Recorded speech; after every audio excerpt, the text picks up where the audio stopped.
Hello everyone, this is part 12 of What If Naruto Had the Ultimate Dojutsu, and I hope you guys enjoy this video and to like, to subscribe, to share, and check out the playlist, to see more comment down below. Now let's start the intro. They call me a god. They call me a god. They call me a god. Join my membership, the perks are great. It's in the description.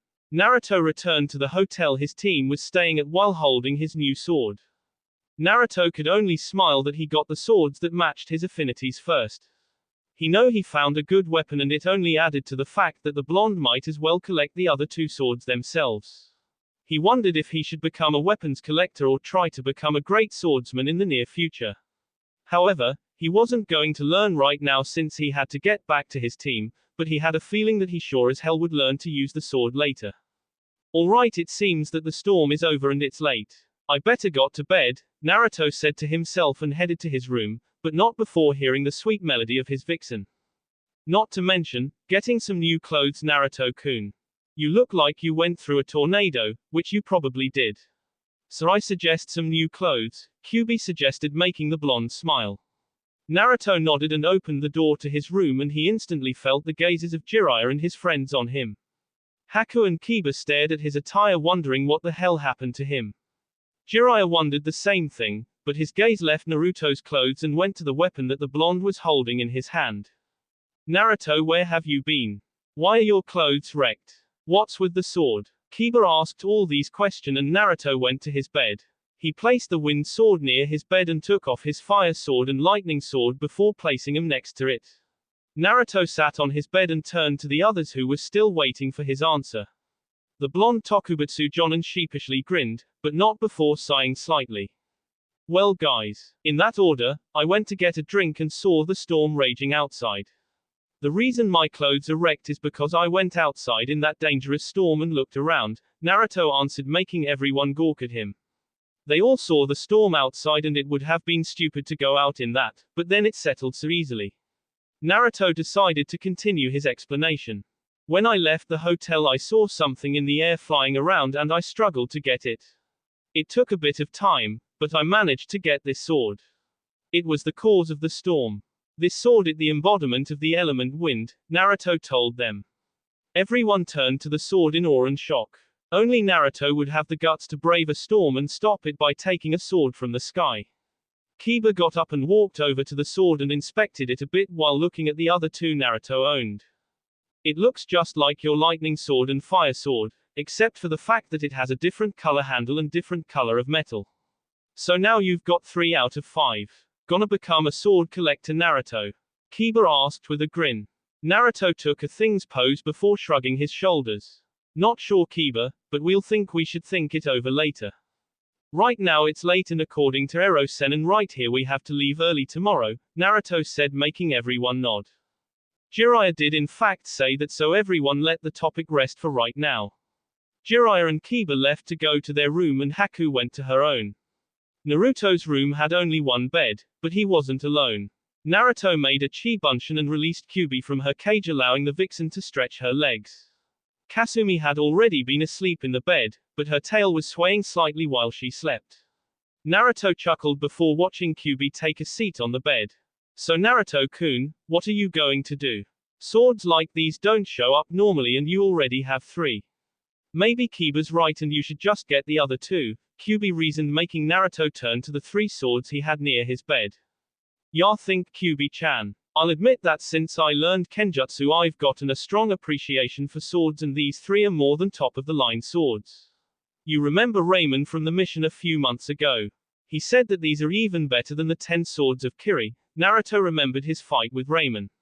It was one of the closest fights he ever had with anyone. It also made him a better ninja in a way. Well, let's go to bed, Kyubi-chan. I'm sure I can figure this out tomorrow, Naruto said with a tired yawn. Kyubi nodded and got into the bed, making Kasumi stir slightly. Kasumi opened her eyes slightly to see Naruto in the middle and Kyubi on the far right. She smiled slightly and grabbed Naruto's left arm, pulling it close to her body, and Kyubi mimicked her action, grabbing Naruto's right hand, and the 3 fell asleep. With Sum and Hana, The two Inuzuka women just got back to the compound and were about to go to bed. They had a long day and a tiring mission and just wanted to relax for the rest of the night. Car-san, I think I'm just gonna plop on the couch, Hana said as she immediately hit the couch and gave a comfortable smile. Tsun chuckled and walked into the kitchen to grab a drink of water from the refrigerator. Hello Tsun-sama, someone said, making Tsun turn around to see who was in her house. Tsun raised an eyebrow at the man, but she knew who he was. He was Akira Inuzuka. He had black hair that was brought into a ponytail. He was wearing a black shirt with a black jacket which hid his mesh shirt underneath. His companion was beside him also. The dog had brownish hair and seemed to be the same size as Hana's companions also. Out of all her clan members, Tsun had to watch Akira the most. He was always a shady person when it came to doing things. He was currently the strongest male in the compound and yet he could never beat Tsun, which irritated him. Now normally in the compound, the strongest male would be with the strongest female, and since that was Tsun, the woman could guess what he wanted. Akira, what do you want? I'm tired from my mission, Tsun said, already getting slightly irritated. Akira grinned and stood up from the chair he was sitting on. He slowly advanced for Tsun, but a growl from Kuromaru and Tsun stopped him and he slightly backed up. Come on Tsun-sama, you know why I'm here. Tell me why, Akira said, making Tsun narrow her eyes. Soon Hana came into the room when she heard talking going on and immediately glared when she saw who was in their part of the compound. No one except Kiba, herself, and Tsun lived in the master part of the compound, and Naruto was the only one who ever stayed overnight besides their father, Kobayashi. Hana never liked Akira. He was always a prideful jerk and totally inconsiderate at times. He always held some sort of resentment towards those who tried to go out with Tsun. Hana could understand the whole male pride thing, but it still unnerved the Inuzuka daughter. Akira, what do you want with Car-san? Hana asked, keeping up her glare at the man. Akira smirked and leaned on the wall of the kitchen. Come on Hana, you should know that Tsun can't lead the clan by herself. Especially since she's got a brat with her after all, Akira said, making Hana and Tsun narrow their eyes at him. Both could tell he was talking about Naruto. Tsun gripped her glass slightly before showing her canines in her teeth. Who I'm with shouldn't be of any concern to you, Akira.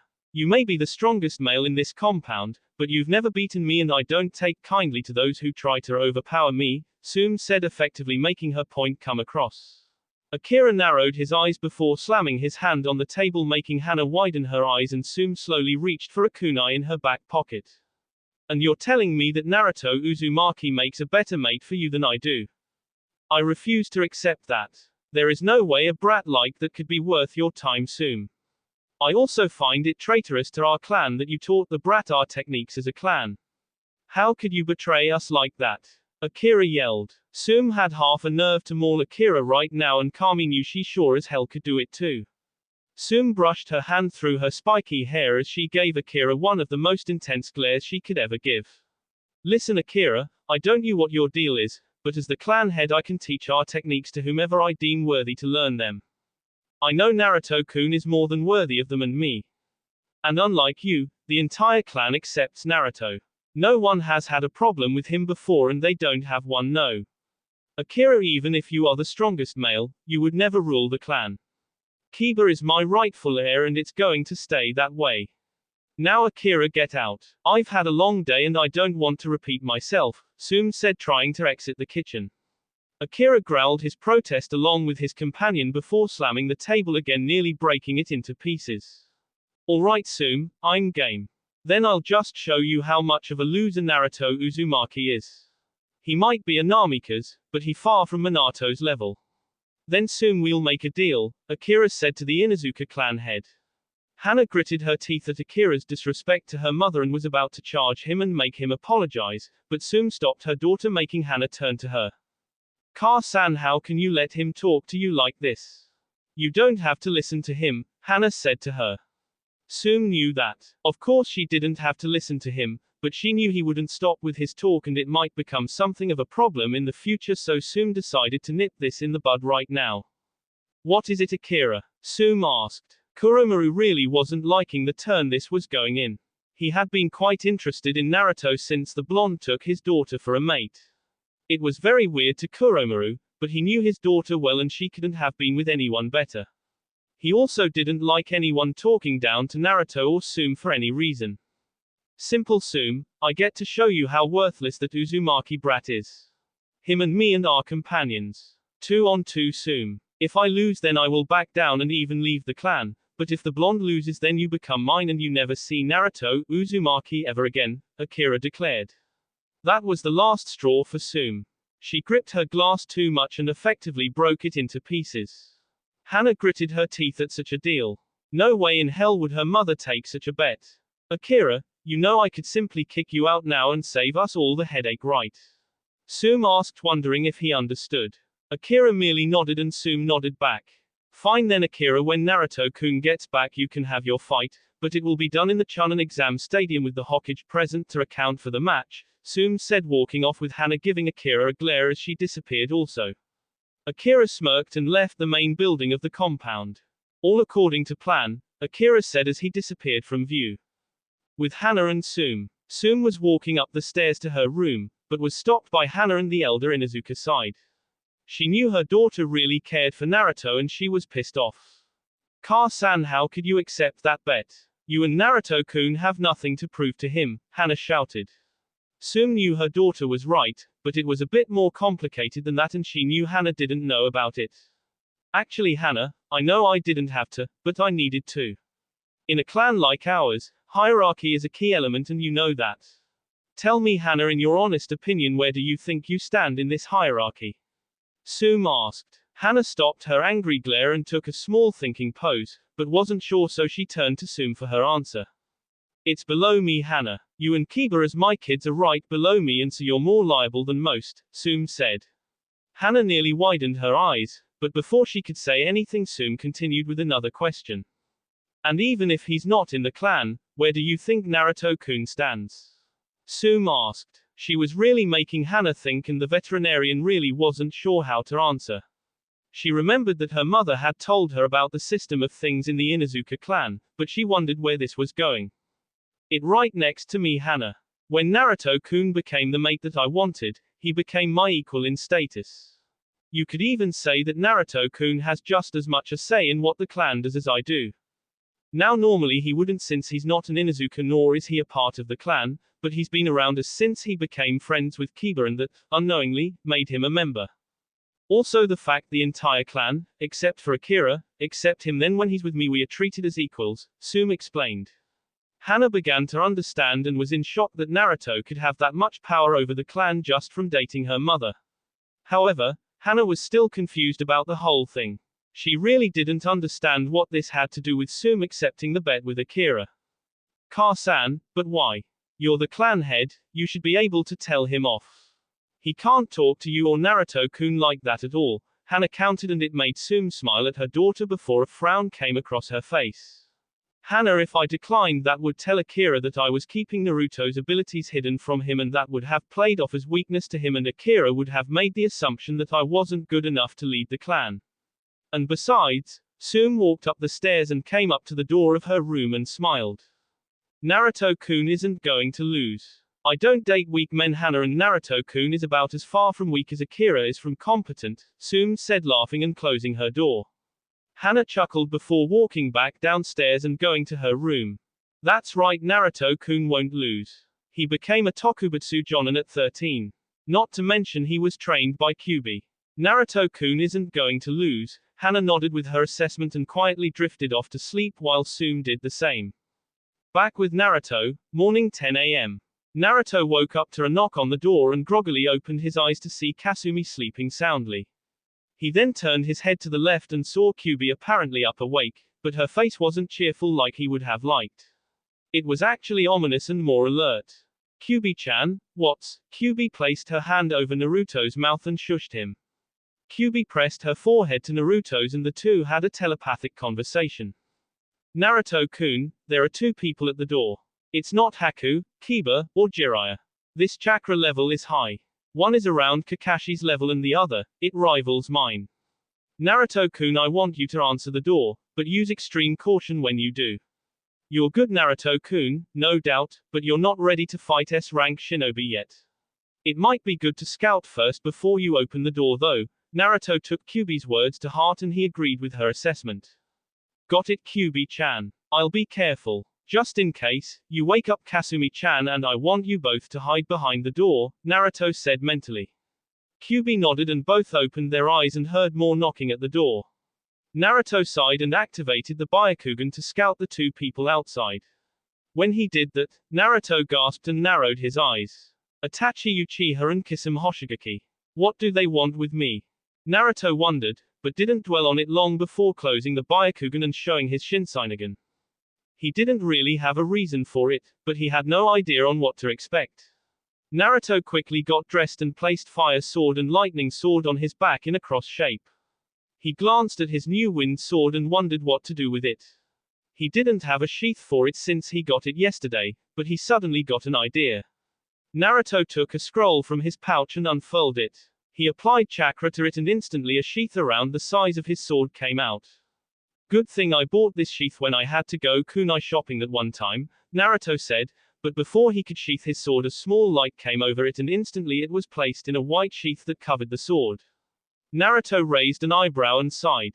You should have done that earlier, Naruto said to the sword before leaving the extra sheath on the floor.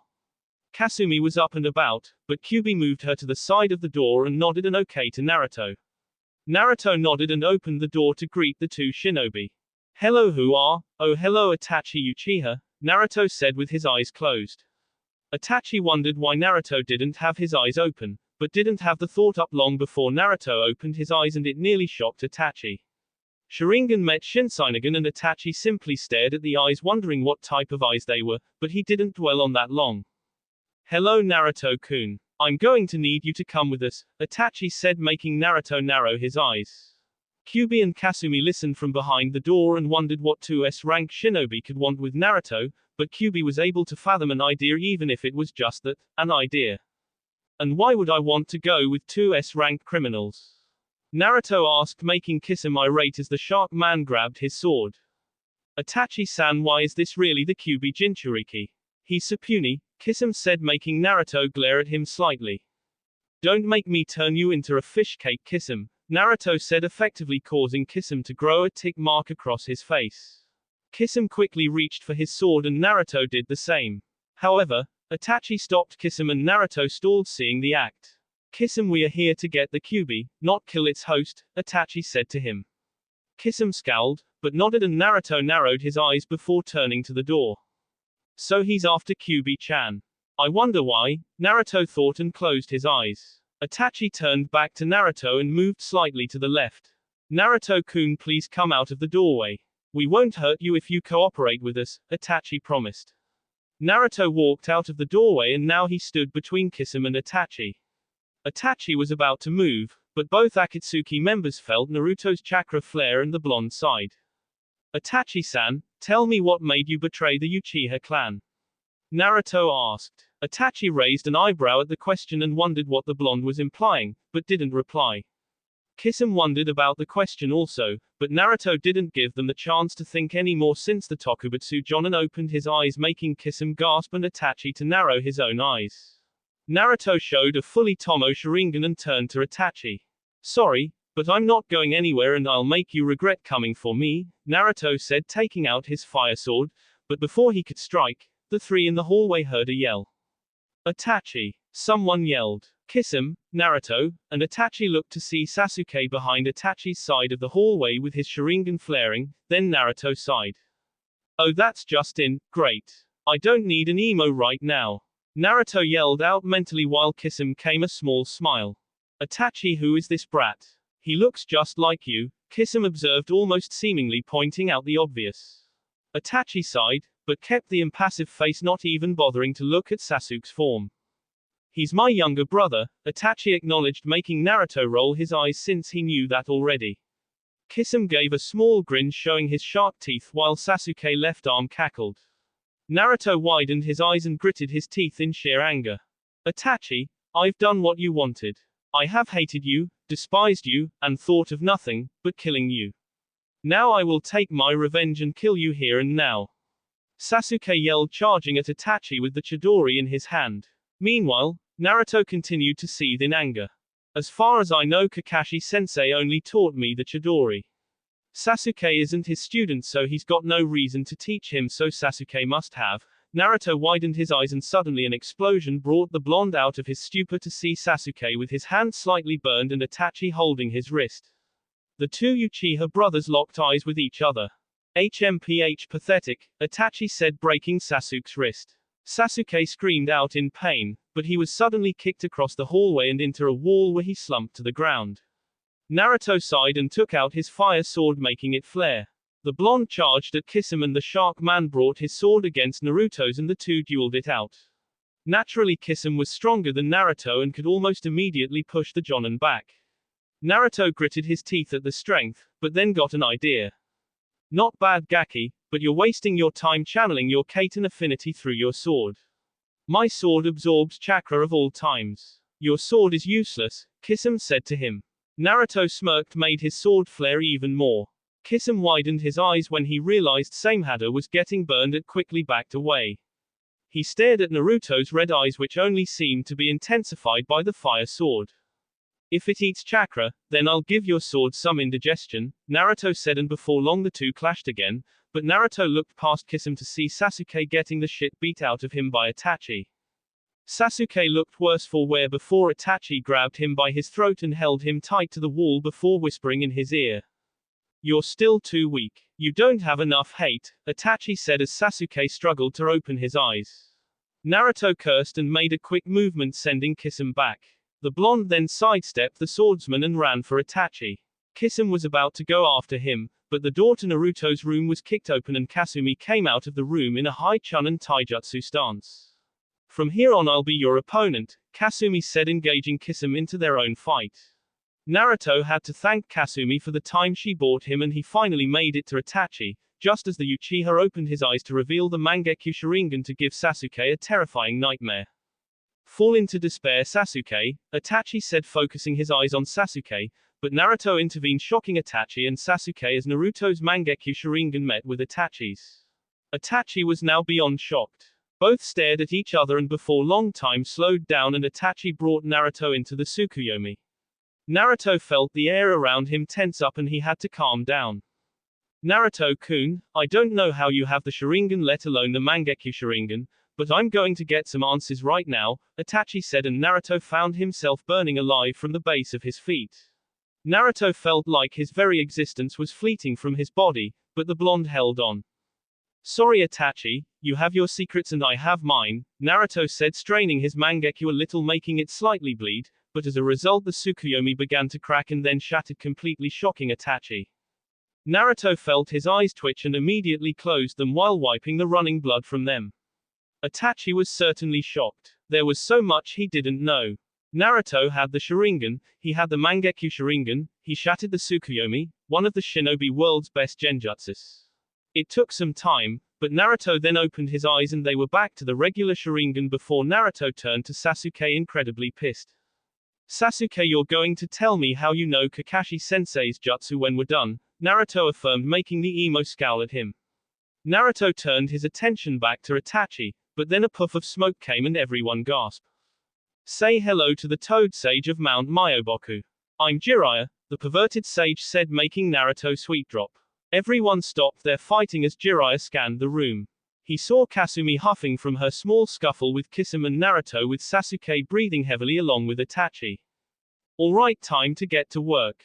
Naruto grabbed Sasuke and get over here, Jiraiya ordered. Naruto nodded and grabbed Sasuke's collar and shunshin to Jiraiya's position. Kasumi also jumped back next to Jiraiya while the Toad Sage went through some hand signs. Kuchios, Gamaguchi Shibari, summoning, Toad Mouthtrap, Jiraiya yelled and the walls of the hotel transformed into a toad's stomach. Itachi and Kisame looked at their options and as far as Itachi knew it, they weren't good at all. Kisame were leaving, Itachi said to him. Kisame scowled at everyone, but ultimately nodded and the two ran out while Jiraiya sent a spiraling fire at the two Akatsuki members. However, it was too late as both escaped through a burned part of the toad's stomach. Naruto walked up to the hole in the wall and looked over the black flames. Don't touch it, Naruto. Those are Amaterasu flames, Jiraiya said, making Naruto chuckle. Naruto turned to Jiraiya and gave him a small grin. I know what they are, Ero Sennin, so calm down, Naruto said, forming the Mangekyo Sharingan. Naruto's eyes focused on the black flames, and after a while, the flames died down and disappeared. Naruto returned his eyes back to normal and looked at Jiraiya's surprised face. You can stand there and gawk, but we have to go, Ero Sennin. I suggest we drop the team off back to Konoha. I'll have a clone do that, so let's get going, Naruto said, sending Sasuke an intense glare of hate for the Uchiha. Sasuke naturally huffed and turned his gaze from Naruto's stare. Naruto made a chi bunshin and it grabbed Sasuke, sending the Uchiha and the bunshin back to Konoha. Naruto turned to see Jiraiya glaring at him and sighed. I take it Gigi didn't tell you. Oh well, I'll answer your questions later. For right now let's go, Naruto said as he walked off. Kasumi followed Naruto and the blonde looked in his room to see Kyuubi sitting on the bed. You're quite loud, ya know. Well, I can't wait to know more about this Akatsuki organization, Kyuubi said, but then she disappeared and turned into a small red fox, surprising Naruto. I'd return to the seal, but it takes too much time and this is more convenient, Kyuubi reasoned and jumped on top of Naruto's head. Kasumi naturally huffed her playful annoyance, but hanged back to her dog form and jumped into Naruto's jacket. Naruto looked at the destroyed hallway and sighed. I'm not paying for this, Naruto said as he jumped out of the destroyed wall and into the public area of the town.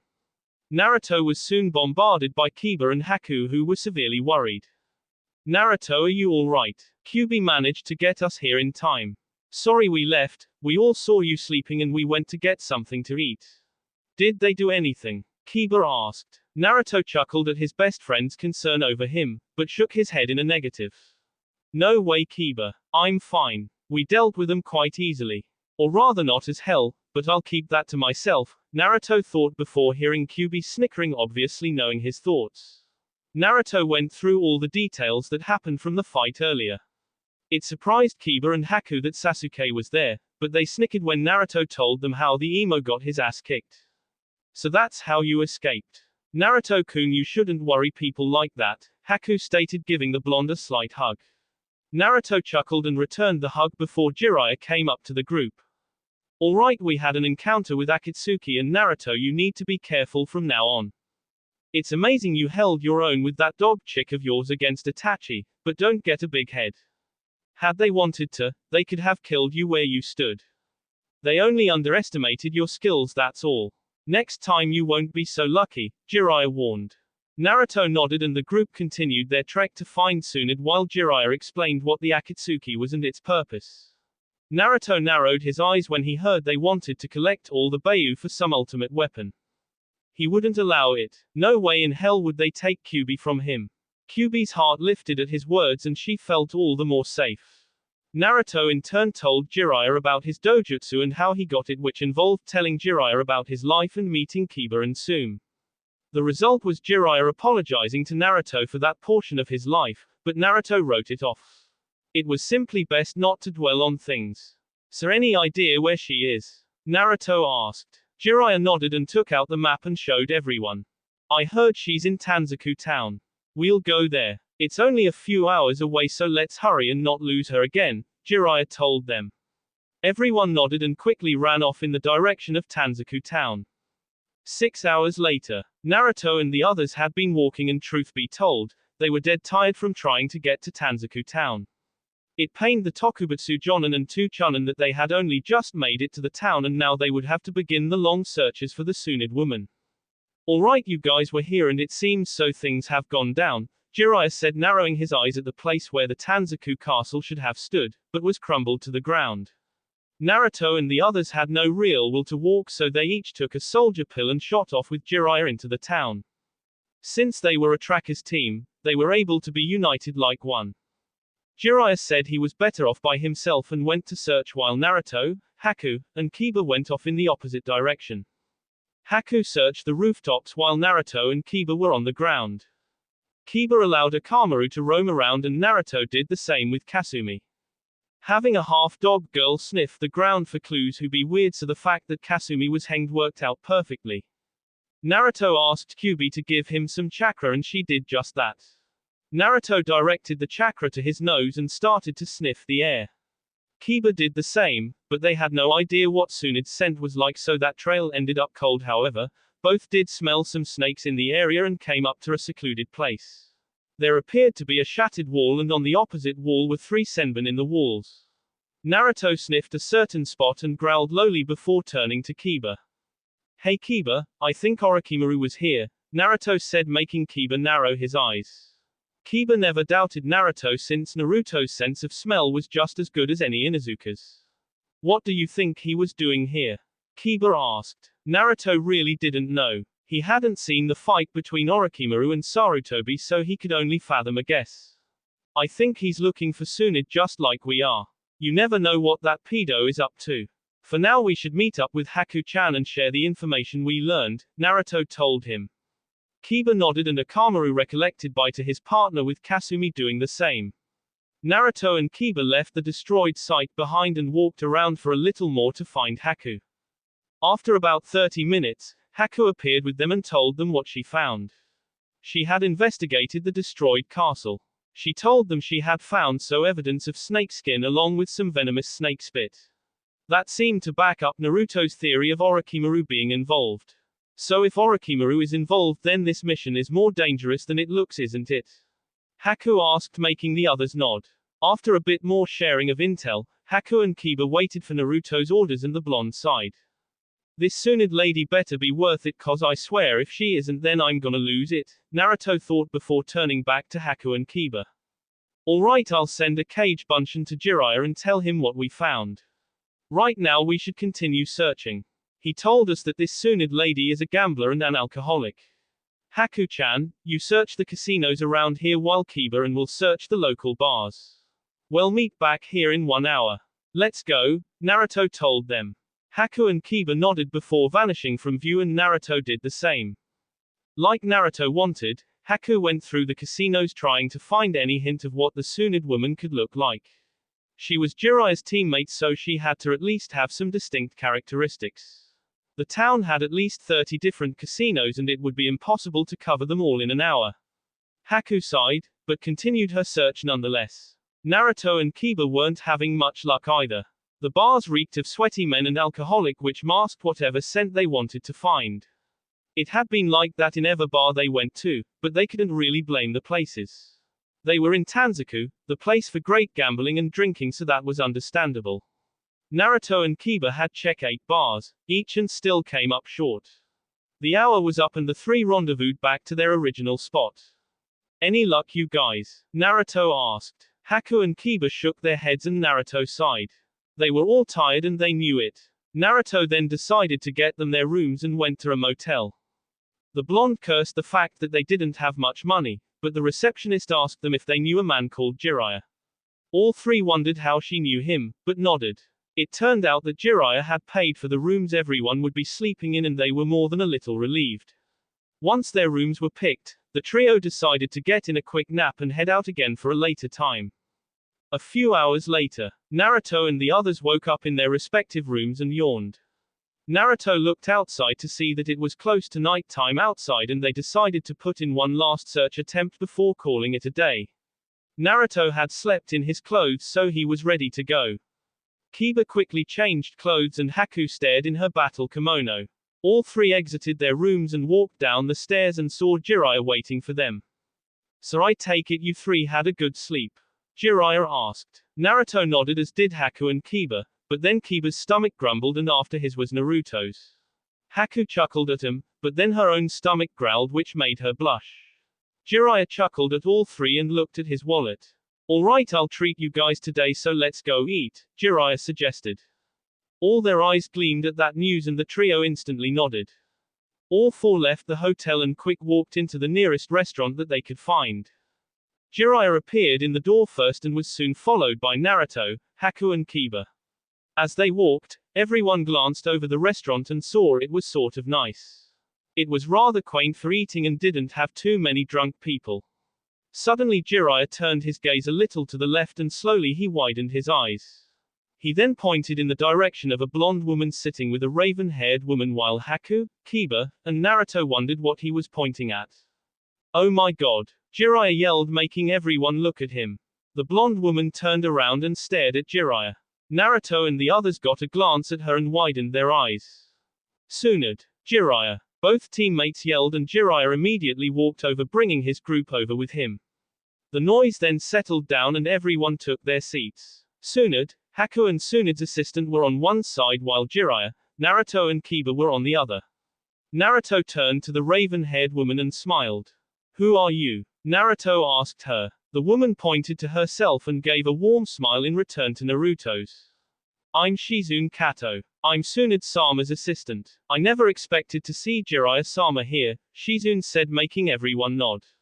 After a few eats and drinks, Tsunade placed one of her elbows on the table and glared at Jiraiya.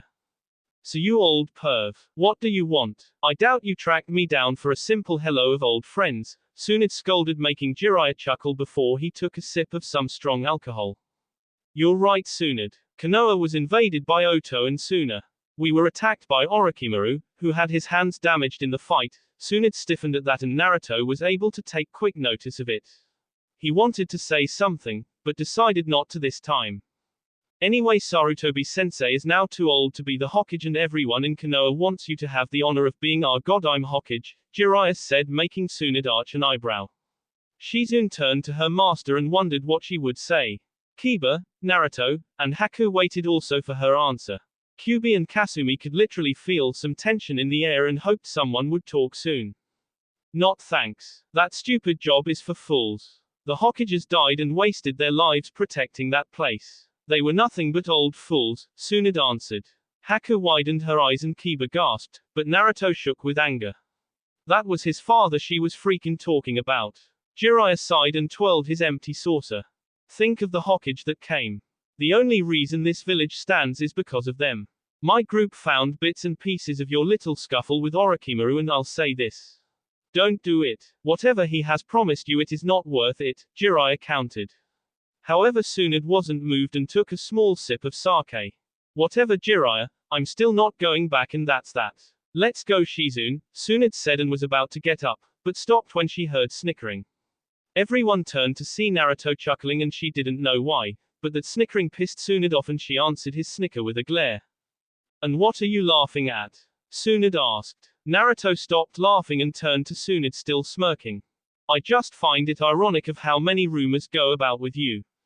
People say Tsunade's the best, she doesn't back down, she's the greatest woman in the world. I makes me wonder if such a woman ever existed, if this is how low you've become to insult the protectors of the village," Naruto said, making Tsunade grit her teeth. Kiba and Haku widened their eyes while Shizune and Jiraiya wondered about the outcome of this talk. "And what would a mere genin know about the cage position?" Tsunade asked.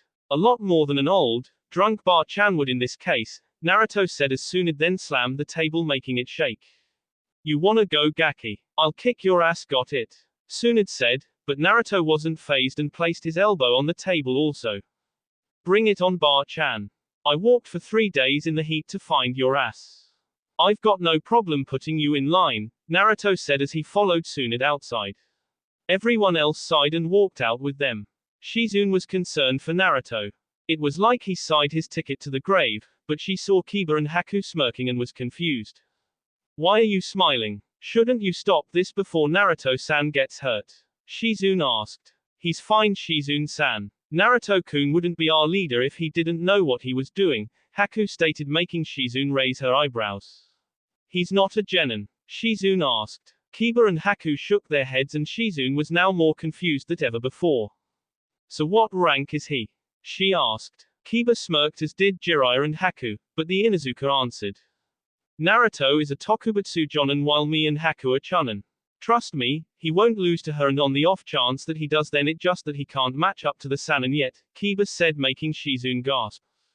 Naruto and Tsunade stood in the street and the older blonde had to sigh. She challenged a genin to a fight in the streets. She felt like a bully on the kid. Naruto unzipped his jacket and Kasumi hopped down. Kyuubi climbed off Naruto's head and the two walked off to the side to watch the fight. "Kiba, hold onto these for me," Naruto said, throwing his wind, fire, and lightning swords to Kiba. Kiba caught them and Naruto turned back to Tsunade. "You know we could stop this now, Gaki, and save you the humiliation," Tsunade said, but Naruto simply smiled. "No thank you. I'm good. I'll make you take back those words about the cage, especially my father, Naruto said, making Tsunade raise an eyebrow. What's your name, Gaki? So I can remember the face I pummeled, Tsunade asked. Naruto grinned and showed his Shinseinigan. This was the right chance to get a close-up of some intense superhuman taijutsu. No chance like this would ever come again. I'm Naruto Uzumaki Namikaze, and after today it's gonna be known that I took down one of the Sannin, Naruto exclaimed as he to a low Jonin taijutsu stance. Tsunade tightened her fists and smirked. Yeah right, Gaki. I'm gonna mop the floor with you. So he's Kushina and Minato's kid. No wonder he hates me for what I said, but he needs to grow up, Tsunade thought. The night air felt nice for both and Naruto showed his Shinseinigan. You're going down, Tsunade Barkin. Naruto yelled as he charged at her. You're going down, Tsunade Barkin. Naruto yelled as he charged her. The blonde was pissed that she could insult the Hokage like she did, and the woman need to be taught a lesson, and he would be more than willing to give it to her. Naruto neared Tsunade even more before he saw her smirk. Tsunade lifted up a finger and slammed it into the ground, causing the streets to shatter. Naruto managed a sidestep of the impact, which surprised Tsunade before Naruto reached her in no time. Naruto let out a punch, but Tsunade caught it only for her to see Naruto grin and shift his with his foot coming under her left leg, making Tsunade trip. The blonde Sannin nearly fell back, but with a small change in her stance she tossed Naruto over her arm, sending the Kyuubi Jinchuriki into the rooftops. Well, you're not as bad as I thought, but you still have a long way to go, brat, Tsunade said. Naruto smirked and did a backflip before landing on the roof of one of the buildings. I don't want to hear that from a half-drunk, half-sober Sannin, Naruto yelled out, making Tsunade grow a tick mark on her head. Tsunade cracked her knuckles and Naruto had the feeling that things were going to get even more interesting. Tsunade applied chakra to her fist and Naruto knew what she was about to do. Naruto jumped of the building and into the air before he spun wildly towards Tsunade. Suga, Naruto yelled, making Tsunade narrow her eyes at him. She didn't stay in the same stop and backed up before seeing Naruto drill into the ground. He knows an Inuzuka technique. Tsunade wondered, but Naruto didn't give her the time of day to think anymore and quickly went through some hand signs and his right hand began to cackle loudly. I'm gonna make you take it back, Bar-chan, Naruto said with the Sharingan flaring. Jiraiya, Shizune, and Tsunade were all surprised by the change in his eyes, and all three really wanted an explanation. He even has the Sharingan. He's not an Uchiha, he said he was Minato's son. Does he have a dojutsu?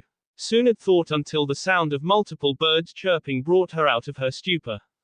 The Sannin widened her eyes when she saw Naruto charging at her and she had to act fast. Tsunade quickly pumped her right fist with chakra and slammed the ground, making a large impact of gravel shoot at Naruto. Naruto cursed as the Chidori required straight movement for power, but he was already too far into it and suddenly got an idea. Naruto held up a single hand signs with his left hand and before long he touched the ground and yelled. Hyoten, Daihyoshi, ice release. Great ice death. Suddenly large ice spikes came from the ground and blocked the stone slabs that were aimed at Naruto, but that's not all they did. If one looked closely, they formed a sort of ramp that gave Naruto the edge he needed. The blonde Jonin ran up the ramp and jumped in the air above Tsunade. The Sannin gasped at Naruto's mastery over certain techniques that he shouldn't have had, and Naruto shot at her with his right hand out. Chidori, Naruto yelled, but he saw Tsunade smirk at the last moment and sidestepped the attack. Tsunade edged her fist back and slammed it into Naruto's stomach. Naruto gasped when he felt the chakra and forced push which sent the blonde flying into a building with a giant crash. Don't underestimate your better Gaki. You're 30 years too early to beat me, Tsunade said with a confident smirk. Jiraiya and Shizune wondered how Naruto was doing, but one look at Kiba and Haku's smiles and they knew it wasn't over yet. No, Tsunade Barkin, you're 50 years too old to think that this could take me down, Naruto said, coming from the rubble with some of his clothes in a battered form. Tsunade narrowed her eyes at Naruto, but the blonde Sannin was more or less shocked that Naruto had survived a punch from her. Sure, she held back a lot so as not to kill him, but it should have at least put the blonde out for at least 2 days. Well, Gaki, mind telling me how you're so good? I noticed you had the Sharingan, the Inuzuka techniques and even some skills from Kiri's Yuki clan, Tsunade said, not feeling drunk anymore. Naruto closed his eyes and smiled. It was always funny to see someone's shocked face and he loved the sight of it. Only if you tell me what the hell your problem is, Naruto countered, making Tsunade arch an eyebrow at him. Everyone heard the conversation going on and wondered where Naruto was going with it all. What do you mean? Tsunade asked with a confused expression. Naruto sighed and pinched the bridge of his nose in slight frustration. Why did you insult the cage? What did they ever do to you? Naruto asked, shocking Tsunade. The blonde Sannin remembered her painful memories of her love and her brother before sucking her teeth at Naruto. You wouldn't understand. You being so happy-go-lucky. I've got nothing to say about it. It's my business, Tsunade barked, making Naruto grit his teeth at her. He'd only had a little practice with it, but Naruto had enough. Then I've got nothing to say to you, Bar-chan, Naruto returned, causing Tsunade to huff her annoyance. Suddenly the dust around Naruto began to swirl, and it was then that Haku backed up slightly. Jiraiya and Tsunade noticed them back up and unconsciously did it themselves. Naruto raised his hand and lunged it out, and suddenly sand shot at Tsunade, taking the Sannin by surprise, but she ultimately dodged it with some of her hair getting cut off while looking at Naruto, and the sight shocked her. She met the coldest blue eyes she had ever seen and saw Naruto weaving his hand around, and the sand followed his movements trying to capture Tsunade. The blonde woman dodged left and right, then backflipped, but Naruto didn't let up and drew his right hand back.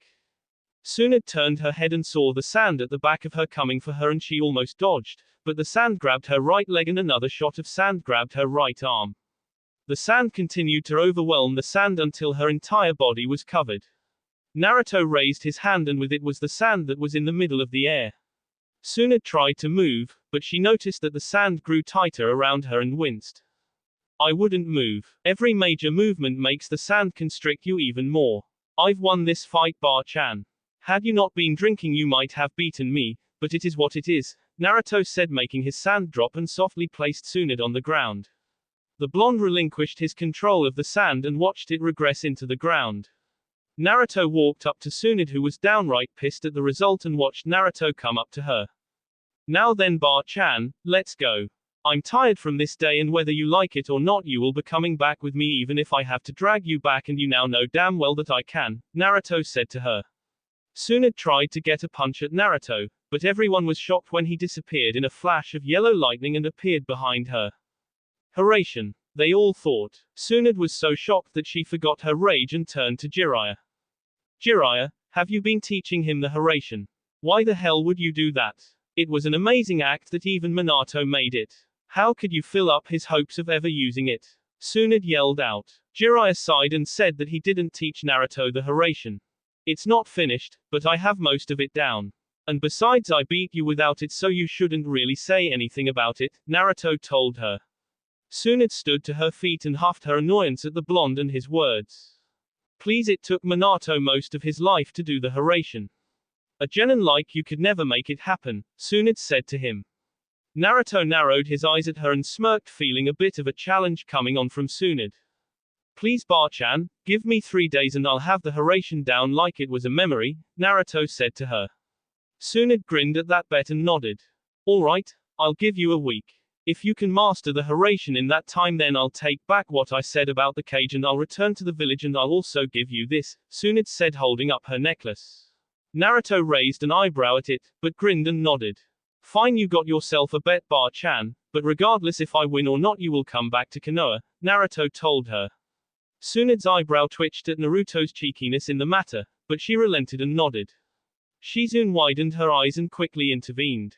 Tsunade-sama, you've never betted that necklace. This is a foolish thing to do, Shizune told Tsunade, but the Sannin waved it off and then stormed off to go and get a desperately needed drink.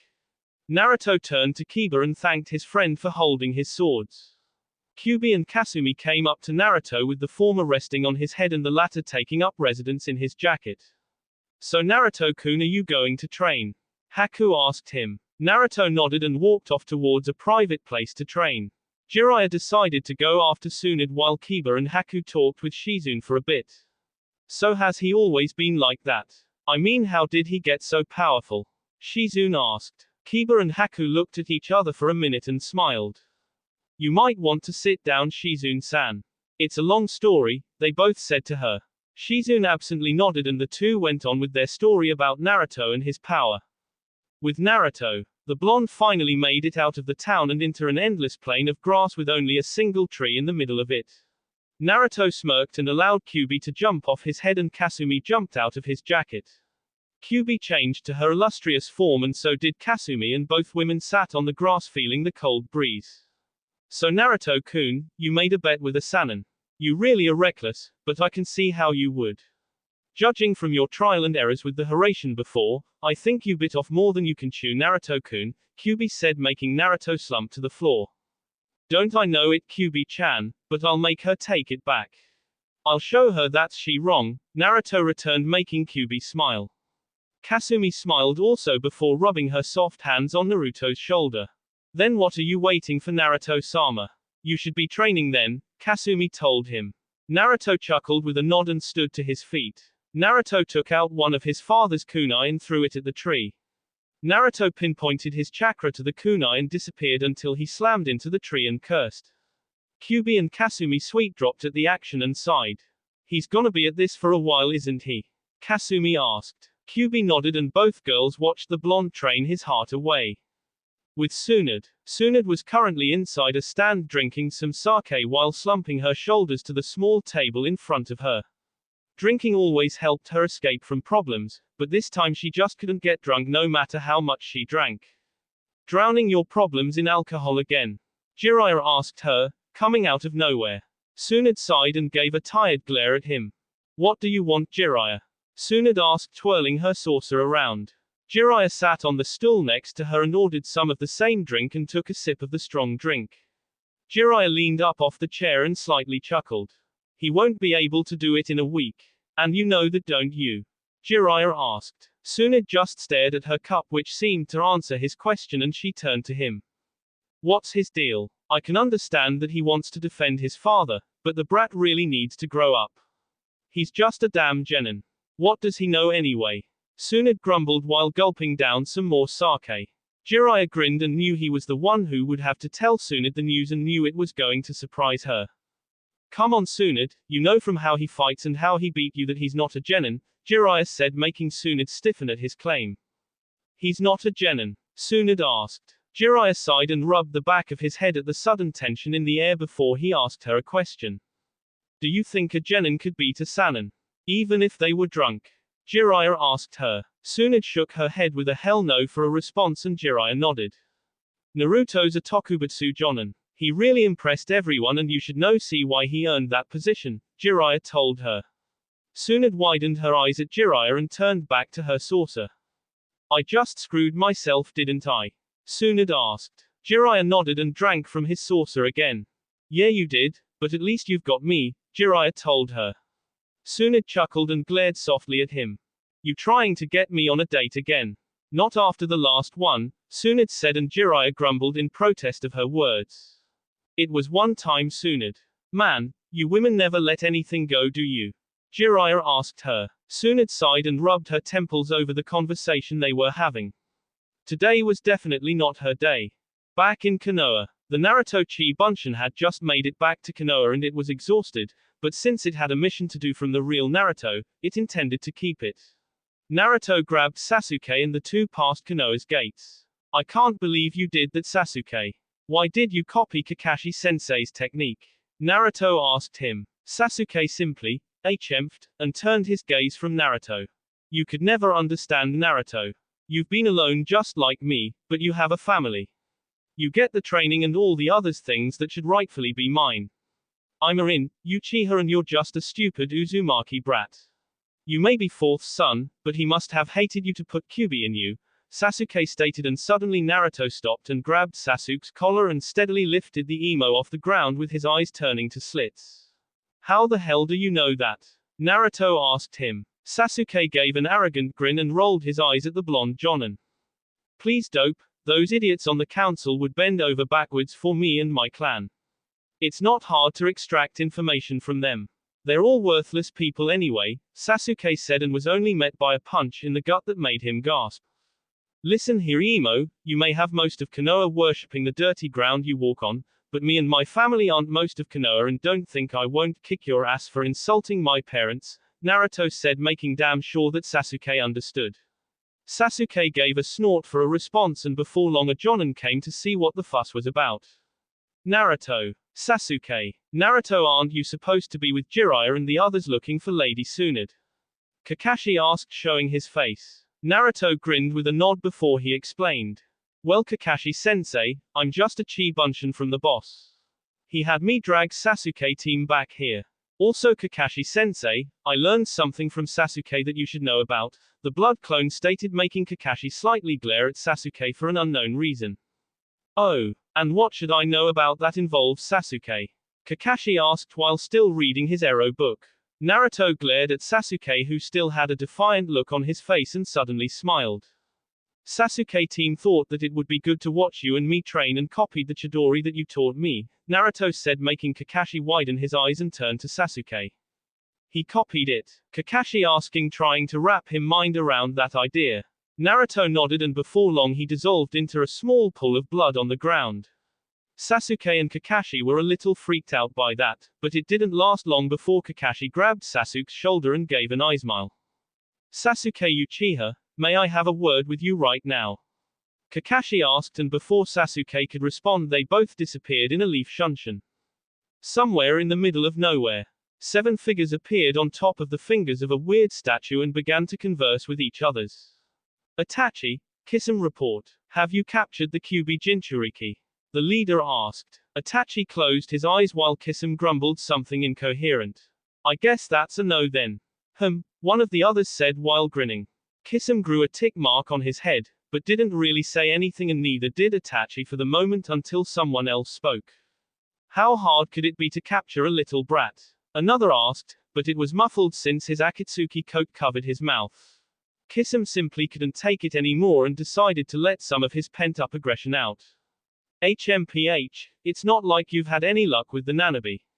Sure, she ran off from her village, but I didn't think you'd have so much trouble, Kisame retorted, making the man sneer at him. I have contacts, Kisame, it won't be long before hidden, and I take care of the Nanabe. Just don't slow me down, Kakazu.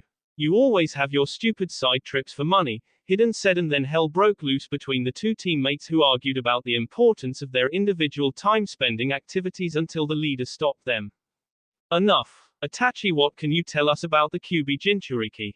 The leader asked. Itachi nodded and turned to him. Well, Pain, he's very mysterious at the moment.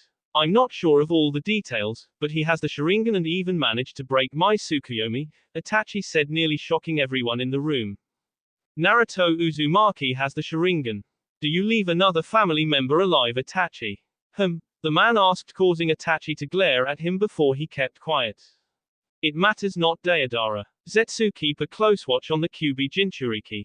He may turn out to be more of a problem later on, Pain said, the Venus flytrap-looking man.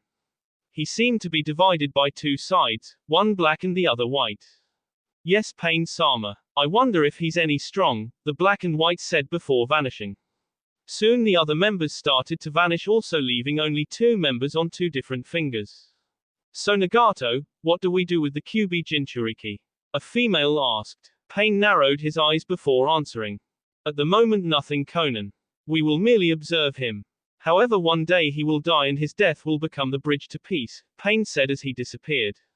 Conan merely gave an inaudible sigh and left, leaving the conversation of the Akatsuki members in the past.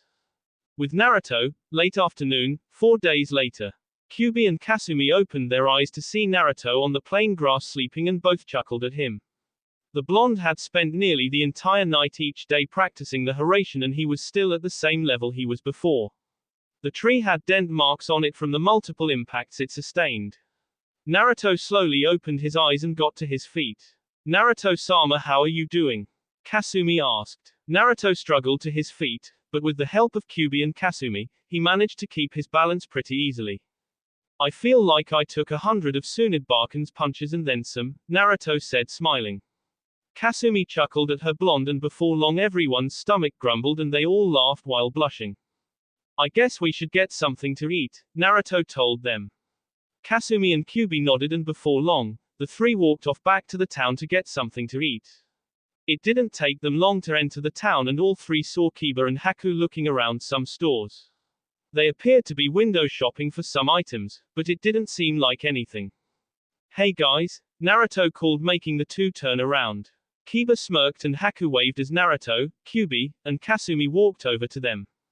Hey Naruto-kun, you didn't come back to the hotel for 5 nights in a row, Haku said with some slight worry in her voice. Naruto smiled and rubbed the back of his head. Yeah, sorry about that, Haku-chan. I've been practicing all those nights and I exhausted all my chakra before passing out in the fields, the blonde explained. Haku and Kiba sweet dropped at that and sighed before letting it go. So what are you guys doing? Naruto asked them. I'm training with Akamaru in another part of the forest. Ka-san gave me a new clan technique to master before I got back and I intend to do it, Kiba said with a feral grin. Haku held her sword in her hand and shrugged her shoulders. I'm gonna look for a blacksmith. I wanted Zabuza-sama's sword to have an upgrade, so I'm going to look around and hopefully get some new things. What about you, Naruto-kun? Haku returned. Naruto smirked and pointed to a small restaurant. I'm gonna get something to eat, then it's back to training for me. I'll probably be at the hotel this time, I think, Naruto told them. And here I was just getting used to the comfortable grass out in the field. It's actually quite relaxing, Kyuubi assessed, making everyone raise an eyebrow at her. So has anyone seen Shizune-san, Tsunade Barkan or Ero Sennin? Naruto asked. Haku and Kiba shook their heads in a negative that they didn't. Naruto sighed since he remembered his conversation with Shizune 3 days ago. It motivated him even more to get through with the Hiraishin, not to mention learning a little more about Tsunade. Flashback. Naruto huffed and fell to the ground as he saw the kunai stuck in the tree. He still couldn't get the trajectory for the Hiraishin down. He had to be able to judge distances for a long time, but he still hit his head on the tree. It was rather embarrassing and chakra taxing, but he didn't complain. He always enjoyed a challenge and it spurred him on even more. He, however, wasn't neglecting his other training as he made cage bunshins to get some kenjutsu done. He also made 2 other cage bunshin spar with each other. One had the Sharingan and the other had the Byakugan. Naruto was about to get up and start again, but he felt a presence behind him and he sighed. Can I help you, Shizune-san? Naruto asked, making the brunette appear from where she was hiding. Shizune came up and smiled at the blonde before coming over to his position. She saw his clones training along with a red-haired woman who was teaching a dog summon, she presumed. Shizune ignored it and walked up to Naruto. Hello Naruto-san, do you mind if we talk? It's about Tsunade-sama, Shizune said to him. Naruto narrowed his eyes at her, but nodded and the two of them got to talking. What is it, Shizune-san? Naruto asked. Kyuubi and Kasumi with their hearing were able to listen to the conversation, but kept up the talk about Kasumi's training. Shizune looked at the ground for a few minutes and mulled over how to best choose her words before staring at Naruto with a sudden look of conviction. Don't do it, Naruto-san. Don't keep the bet with Tsunade-sama. That necklace has a history. It's only safe with her and no one else. Anyone else who wears it will eventually die, Shizune said, making Naruto narrow his eyes at her. Shizune went on to explain how Tsunade first gave the necklace to her little brother, Nawaki, and how he would be the Hokage, but he died when he was a genin and it caused Tsunade a lot of grief. She then went to explain that Tsunade gave her necklace to her lover, Dan, and how he would also be Hokage, but he died on a mission and Tsunade couldn't save him. She was traumatized by the sight of blood from that point on. Naruto could only feel some of Tsunade's pain. It made him wonder what he would do if Tsume, Haku, Kiba, Kyuubi, or Kasumi died. He shuddered at the thought, but he turned back to Shizune. Thank you, Shizune-san, for sharing that story with me, but I can't let go of this bet, Naruto told her. Shizune looked at him wide-eyed and wanted him to explain, and Naruto was more than glad to. I'm sorry that she has had a lot of grief in her life, Shizune-san, but that's no excuse for insulting the cage of Konoha. When I win this bet, I'll show her that her necklace isn't a curse, but it will be my gift, Naruto told her. Shizune widened her eyes at Naruto and the blonde smirked. Besides, what kind of cage would I be if I couldn't do this much? Naruto asked her before turning back to the tree in front of him. Tell Tsunade Barkan that I'll make her regret making a bet with me, Naruto said, walking from the tree. He came to about quite a few feet from the tree and stared at it. Then he disappeared in yellow lightning and hit his head on the tree again. Damn it, this is hard, Naruto said, falling to his knees. Shizune watched him for a bit before smiling and leaving Naruto to his own training. Flashback end. Well, that being the case, I'll see you guys later, Naruto told them. Haku and Kiba nodded before taking off into the restaurant. Naruto, Kyuubi and Kasumi had a nice meal in the restaurant, and it helped that Naruto still had money left over from his wallet to pay for the three of them. The three had a real good time, but before long they left and went back to training in the plains. Naruto trained until the sun went down and he was making progress, but not as much as he wanted. He could go quite far now, but it was also a matter of keeping it going. He wanted to be able to do a continuous oration, but it was harder than he thought. Hey Kyuubi-chan, do you have any idea on how I'm supposed to do this? Naruto asked his sexy vixen. Kyuubi shook her head in a negative. The oration was one of the jutsus she had the pleasure of seeing when she fought Minato, but she didn't have the time to analyze it due to circumstances. Sorry Naruto-kun, you'll just have to keep at it for a bit longer, Kyuubi told him. Naruto sighed with a nod and continued to train, unaware that someone was watching him from a distance. Wow, he's training rather hard.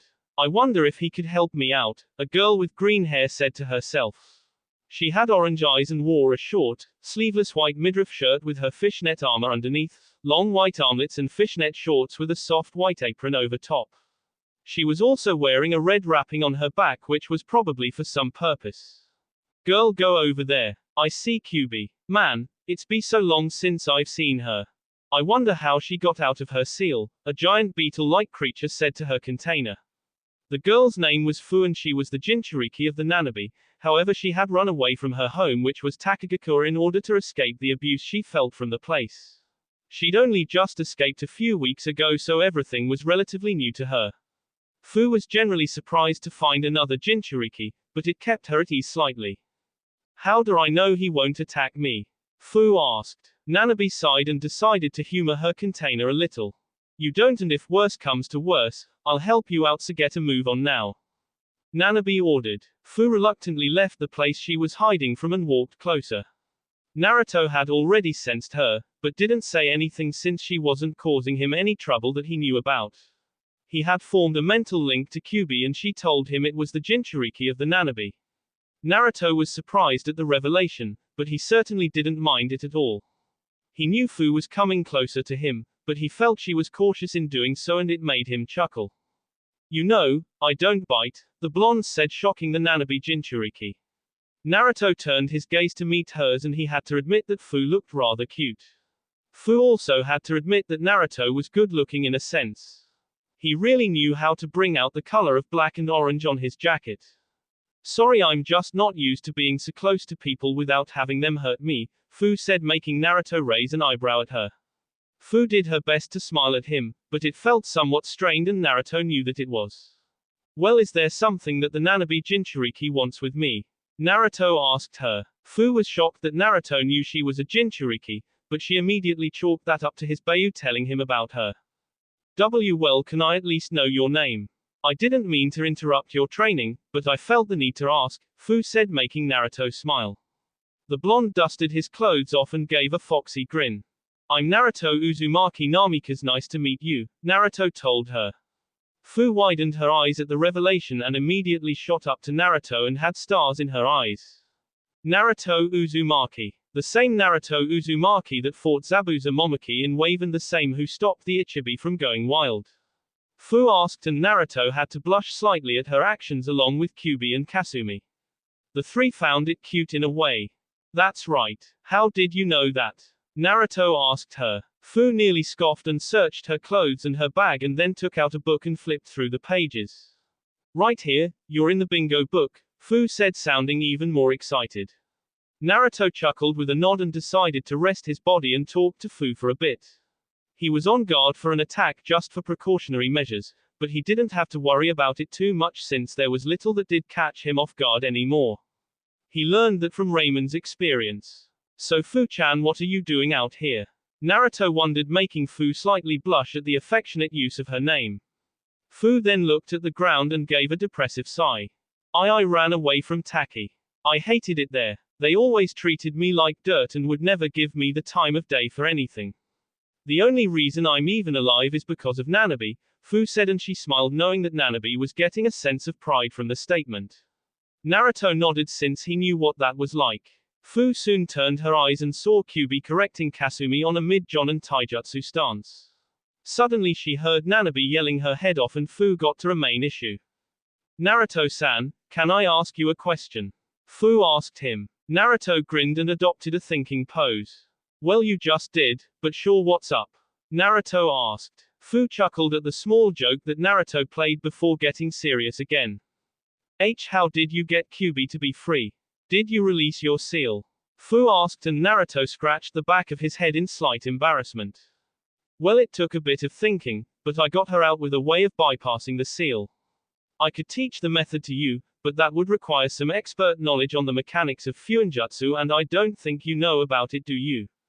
Naruto asked her. Fu held her head down and shook it in a negative fashion.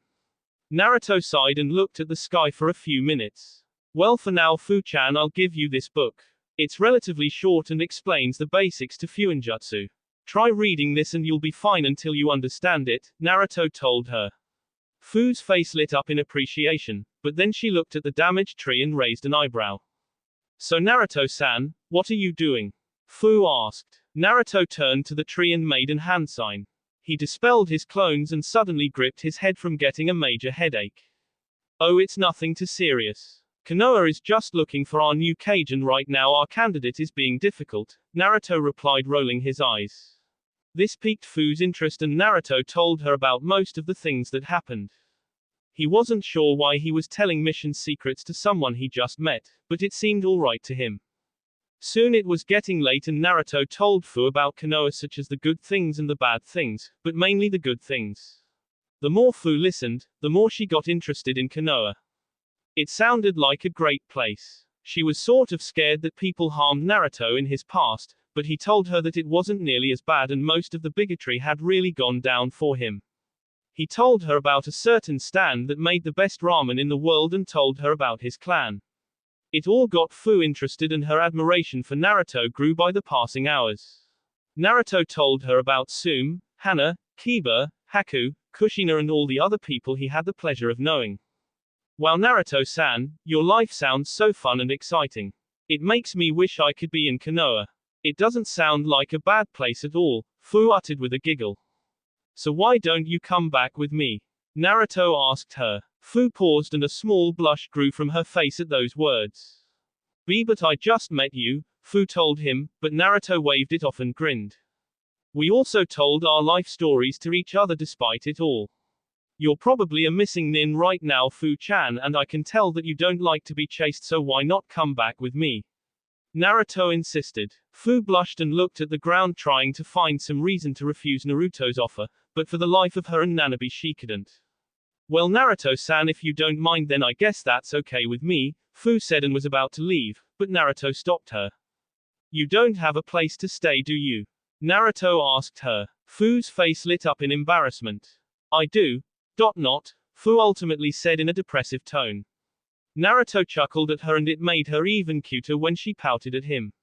Naruto motioned for Kyubi and Kasumi to come with him and Fu took the time to inspect the girl with Kyubi.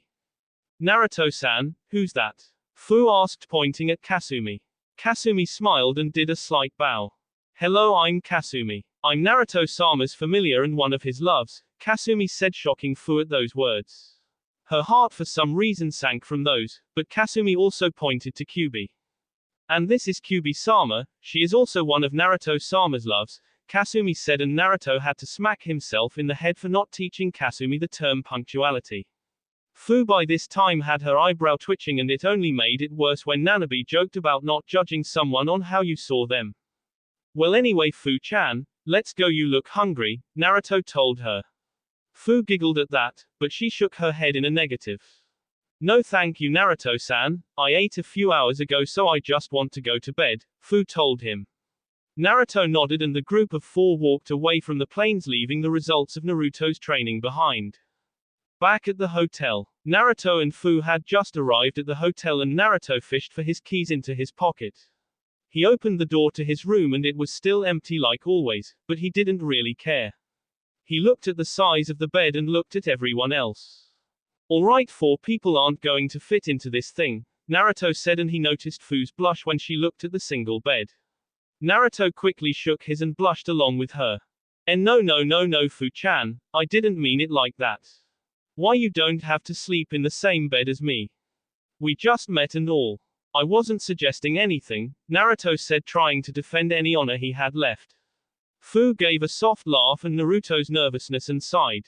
It's alright Naruto-san, I don't mind too much, Fu said to him. Naruto nodded and before he did the covers Kyubi disappeared into the seal and smiled. I'll just stay in here tonight. It's not so bad when you get used to it, Kyubi said, hopping in her bed and going to sleep. Kasumi hanged into her dog form and waited for Naruto and Fu to lay down. Naruto allowed Fu to change into some clothes, but she said she didn't have much, so she slept in what she had. Naruto decided to do the same and only took off his jacket and pants, which left him in his sleeveless black t-shirt and some shorts. Fu blushed when she saw Naruto's toned arms and his toned chest that seemed to stretch the fabric of the shirt some. Damn it, I'm blushing. Calm down, Fu, just calm down, Fu told herself and climbed in the bed. Naruto followed and pulled the covers over them. Kasumi took her spot on Naruto's stomach and Naruto turned out the light as both Jinchuriki went to sleep. Next morning, Naruto and Fu were still sleeping the day away, but suddenly the door bursted open, waking up the duo when they turned the gazes to see Haku and Kiba in the room. Naruto, we have a problem. Are we interrupting something? Kiba asked while keeping up a feral grin, and Haku chuckled along with him. Naruto and Fu glanced at each other and blushed madly before Naruto spoke in his defense. I'll explain later, what's the problem? Naruto asked them. Haku dragged in an injured and unconscious Shizune and narrowed her eyes.